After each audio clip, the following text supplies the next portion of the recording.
Hey everyone, I'm Hillary. And I'm Allison. And before we get into the show, we just wanted to say thank you for all of your support. BiggerPockets hit 500,000 members this week, which we are really excited about. So thank you everyone who jumps on the forums and gets engaged and being a part of this community of ours. So today we're sitting down with some awesome, accomplished investors, Matt and Liz Faircloth. They are active on the blog, on the forums. They started out doing some single family deals, and now they've graduated to managing almost 100 properties. They own a lot of multifamily, and they're even doing some from the ground up construction. So let's get on with the show.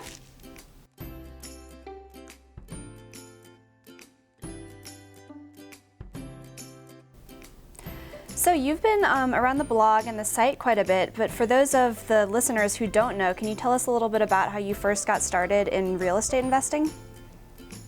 Sure. So we started investing in real estate when we were dating.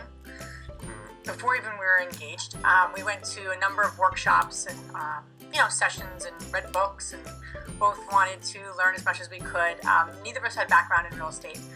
Matt was an engineer by training. I was graduated with a degree in social work, so it really doesn't lend itself to real estate investing. But actually, we read Rich Dad Poor Dad like many people, and got really intrigued with the concept and investing. We had no idea what we were doing. Like I said, took a ton of courses and bought our first duplex in 2004, I think. And with a loan from my father, a $30,000 loan.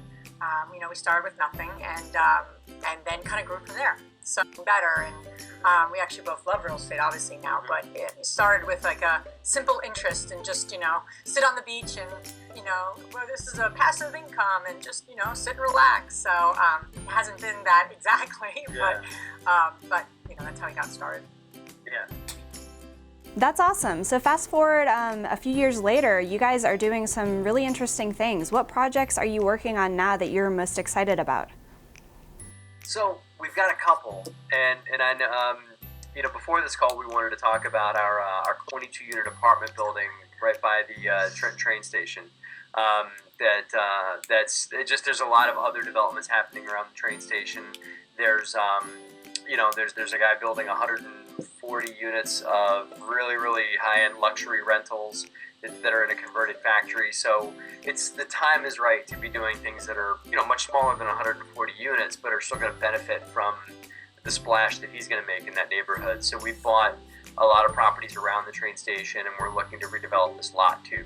So that's one piece that we're working on, and we got news a day ago that our offer was approved on a 49-unit apartment building in central Pennsylvania. Wow. So since the last time we talked to you guys, that's come through the pipe. Congrats. So we've got a lot going on. That's pretty Yeah, exciting. how exciting. Yeah.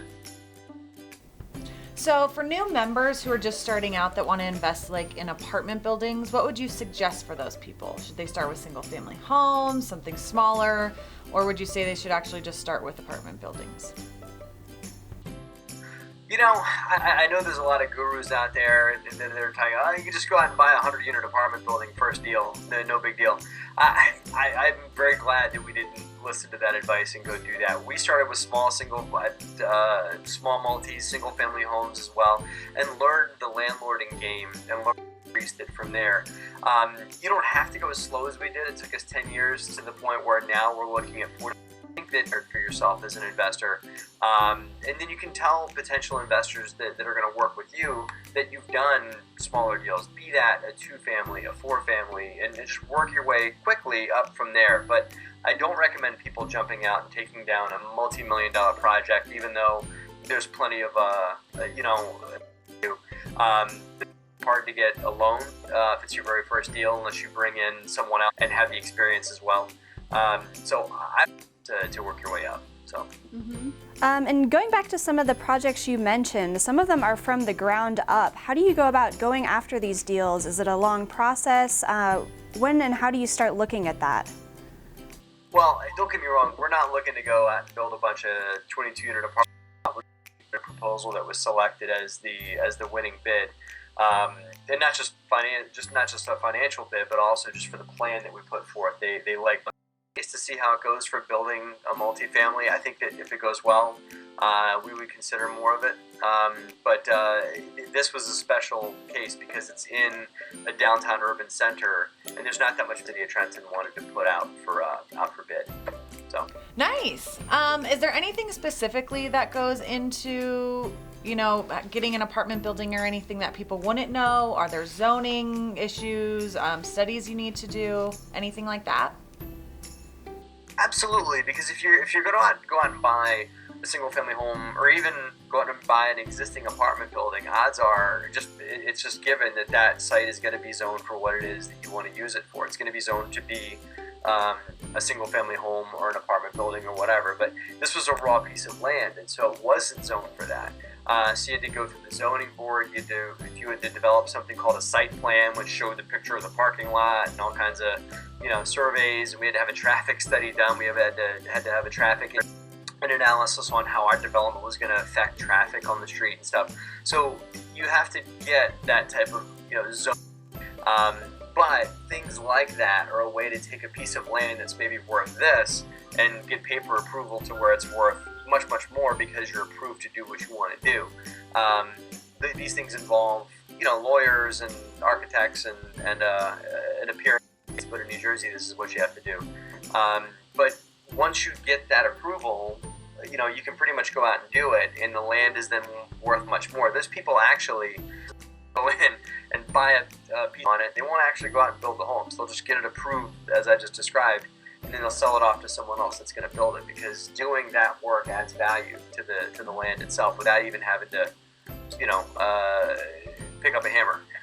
Interesting. So you started off with single-family homes, and you've been focusing on multifamily more recently. Is this a direction that you plan on sticking with? Do you enjoy multifamily more? Yeah, we a lot of conversations around that. It's interesting because I think we reflect a lot on how we got here and what we could have done differently and how do we move forward. And that's just a constant, monthly discussion we'll have of, what's happening, what do we need to do differently. I think we're both family because that's part of our business that's really worked. And especially multifamily that has some sort of value add opportunity. It's, some of the apartments need, an update. Half the building is vacant. It needs a refresh of things. We've never really bought a lot of assets that doesn't need anything. Everything we've always bought needs something. Making it better, adding value, making good returns for the team of And I think back of what we could have done differently is people things that they become over their heads. And I think we're certainly that happened to us. So as I look back, I'm involved with a lot of other things that, maybe we shouldn't have early on, but that's how we've learned and grown. But bit of advice I always try to share with people is, become really good at something and then do it over and over again. It's actually a really boring business. Crazy every day. You should actually really get good at something and do it over and over again until you've mastered it. That's really where success is, I think. That's great advice. So a question I have is how BiggerPockets has helped you guys and how it's helped to grow your business as new investors. Would you say that new investors who are coming to the site should work with BiggerPockets to make success stories for themselves? Sure. In so many different ways, BiggerPockets has been a great benefit to us. I listen to the podcast, on the gym, on my cell phone, and stuff like that. When I'm, when I'm doing whatever I'm doing, I can pull up the podcast, and I always listen to that weekly. The forums are great for learning things. I don't do as much in the forums as I should, but the folks that I know that do it are constantly putting out questions or conversations or whatever it is to just get either some knowledge or a referral or build their network through the forums. And for us, because we're lucky enough to be contributors in writing for the blog and doing videos and stuff like that for BiggerPockets, it's been great for us to make others in our network aware of what we're up to think, hey, we're working on this project. People don't make the same mistakes that we made, because we firmly believe that good landlords can really make a difference in their communities, and so we want to support good landlords, and that's something that I think that BiggerPockets gives a venue for us to do, to carry some things that we've learned forward to others. So yeah, I think there's been tangible results of being involved with BP and intangible. Friendships have been created. We have a great couple that we're both really close with in Philadelphia that week, and she's a female investor. So we're actually putting together. I think I share with you, Allison, a while ago.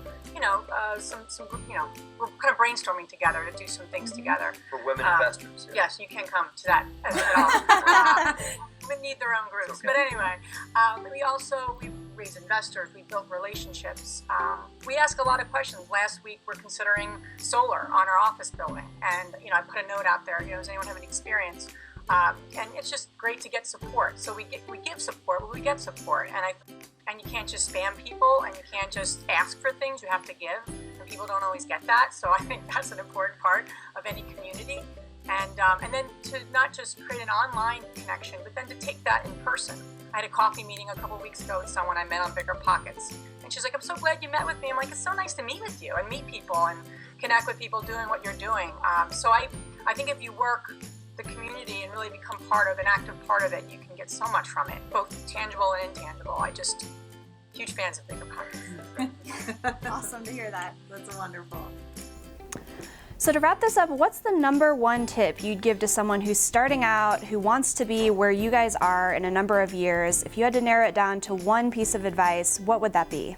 Okay, we'll both give a piece. Sure. So give two. Yeah, right. We'll get two. Really, I'd be in this business for the long haul, and plan to have issues that may show up, but the biggest thing is just not quitting. The only way you're going to fail in this business is if you quit. So my advice would be just don't quit. This sounds simple, but things like that, because this business can push back really hard sometimes. So I would say that just those that succeed are the ones that try it again, even after the fix and flip didn't work out, or you have to evict the tenant or whatever it is. Just staying in there and trying again and doing another deal is what's going to breed success. And it's not doing every deal perfect. I would also add become open to being accountable to other people. And people have all these lofty goals, but then they don't share them with anyone. They don't get support. And then 3 months later, they wonder why they haven't done anything. So I think the biggest piece of advice is for people to get support early on. Your spouse, and it's wonderful. Well, yeah, if you don't know anything, it is. But if you can surround yourself with people that do know things, it isn't risky. So just get support early on, so your dreams and goals don't become just dreams and goals. They become reality. I think that's huge. People don't do this alone. No one does it alone. No one becomes successful alone. So Great advice. Well, thank you guys so much for your time and advice. For everyone watching, we have pictures and some details on the blog, so definitely check that out. And to you guys, good luck with everything on your current and future projects. thanks for the opportunity. Of Yeah, course. absolutely. Thank you guys.